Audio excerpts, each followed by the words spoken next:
علامہ یوسف al Qaradawi کا نام محتاج تعارف نہیں ہے۔ آپ عالم اسلام کے ممتاز، جرری اور بے باک عالم دین، نامور فقیہ، عظیم مجدد اور مفکر، مجاہد، شاعر اور ادیب تھے۔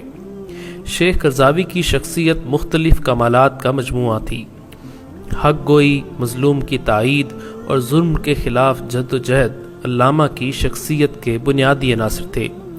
علامہ قرضاوی نے جہاں قرآن و سنت کی خدمت کے لیے خود کو لگایا، علم و فکر کے چراغ روشن کیے، فقہ و اجتہاد کے میدان میں امت کی خدمت کی، وہیں انہوں نے عالم اسلام کے مختلف مسائل میں بے باکی کے ساتھ اظہار خیال بھی کیا۔ علامہ قرضاوی نے اپنی پوری زندگی علم کی خدمت، اسلام کی سربلندی کے لیے جدوجہد میں صرف کی۔ ان کی کوششوں کا دائرہ بہت وسیع اور مختلف میدانوں میں پھیلا ہوا ہے۔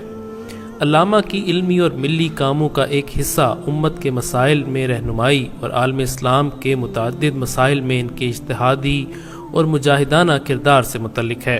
آپ کا تعلق مصر سے ہے، لیکن گزشتہ 4 دہائیوں سے آپ قطر میں قیام پذیر تھے۔ 100 سے زائد مارکۃ الآراء کتابوں کے مصنف تھے۔ اکثر کتابوں کے ترجمے دنیا کی مختلف زبانوں میں بھی شائع ہو چکے ہیں۔ آپ کی زکوٰۃ، اسلامی قوانین کی تشریح اور اسلامی نظام کے نفاذ سے متعلق کتابوں نے عالمی شہرت حاصل کی اور اسلامی جدوجہد کرنے والوں کے لیے مشعل راہ ثابت ہوئیں۔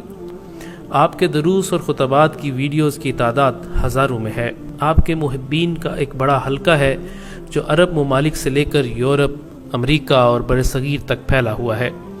آپ کو دنیا بھر میں مجتہد، مجدد اور مفکر کی حیثیت سے جانا جاتا ہے۔ مجموعی طور پر اس وقت عالم اسلام میں سب سے بڑے اسلامی اسکالر، فقیہ اور عالم دین کی آپ کو حیثیت حاصل تھی۔ علامہ یوسف قرضاوی 9 ستمبر 1926 کو مصر میں پیدا ہوئے۔ آپ کے والد شاعر اور سیاسی رہنما تھے۔ خاندان والے انہیں دکاندار یا بڑئی بننے کو کہتے تھے، تاہم وہ اس دوران قرآن مجید حفظ کرتے رہے۔ 9 برس کی عمر میں حفظ مکمل کیا۔ اس کے بعد انہوں نے جامعۃ الازہر مصر میں تعلیم حاصل کی اور علوم اسلامیہ میں خصوصی مہارت حاصل کی۔ یوسف القرضاوی اخوان المسلمون کے بانی حسن البنا کے عقیدت مندوں میں سے تھے۔ اخوان المسلمون کے ساتھ تعلق اور ان کی بعض تصانیف کی وجہ سے انہیں کئی بار جیل بھی جانا پڑا۔ آپ مصر کی وزارت برائے مذہبی امور میں بھی کام کرتے رہے۔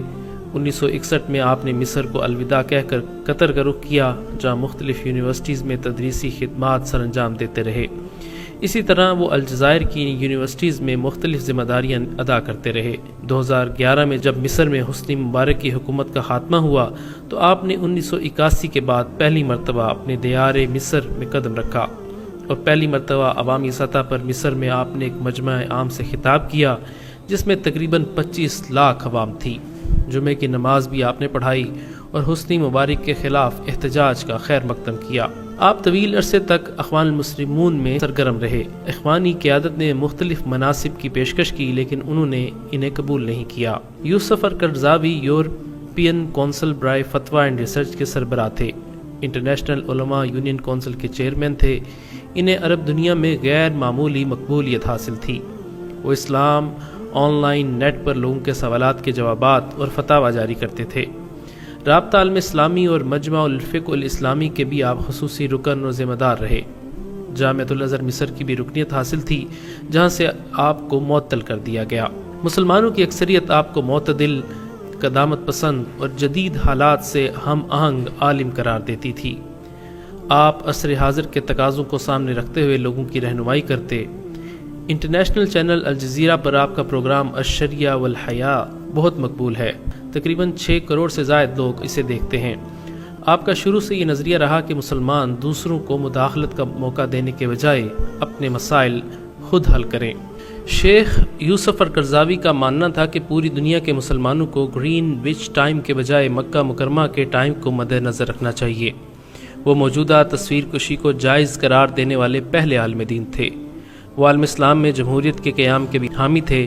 ان کا کہنا تھا کہ مشرق وسطیٰ میں سیاسی اصلاحات کی شدید ضرورت ہے۔ امریکہ میں 1999 سے آپ پر پابندی عائد تھی۔ 2008 سے برطانیہ نے بھی آپ کے جانے پر پابندی لگا رکھی تھی۔ قبل ازیں 2004 میں آپ نے برطانیہ کا دورہ کیا۔ اس کے علاوہ بھی مغرب کے کچھ ممالک نے آپ پر پابندی لگا رکھی تھی۔ کچھ عرصہ قبل سعودی عرب، متحدہ عرب امارات، بحرین اور مصر کی جانب سے قطر کا سفارتی بائیکاٹ کیے جانے کے بعد مذکورہ ممالک نے دہشت گردوں کی ایک فہرست جاری کی، جس میں 59 نمایاں شخصیات اور 12 خیراتی اداروں کا نام شامل ہے جنہیں دہشت گرد قرار دیا گیا۔ ان میں علامہ یوسف قرضاوی کا نام بھی شامل تھا۔ اسلام کی نشر و اشاعت اور دینی علوم کی خدمت کی بنیاد پر آپ کو 10 اعلیٰ ترین ایوارڈ مل چکے ہیں، جن میں سعودی عرب کا شاہ فیصل عالمی ایوارڈ، دبئی انٹرنیشنل ہولی قرآن ایوارڈ، سلطان حسن البنا ایوارڈ سر فہرست ہے۔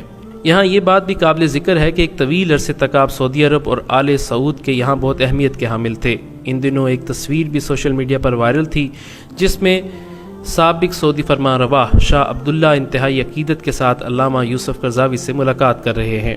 بتایا جاتا ہے کہ سعودی حکومت نے علامہ قرضاوی کو کئی اہم عہدوں کی پیشکش بھی کی تھی، لیکن انہوں نے قبول کرنے سے انکار کر دیا۔ علامہ یوسف قرضاوی علالت کے بعد پیر 26 ستمبر 2022 کو 96 سال کی عمر میں انتقال کر گئے۔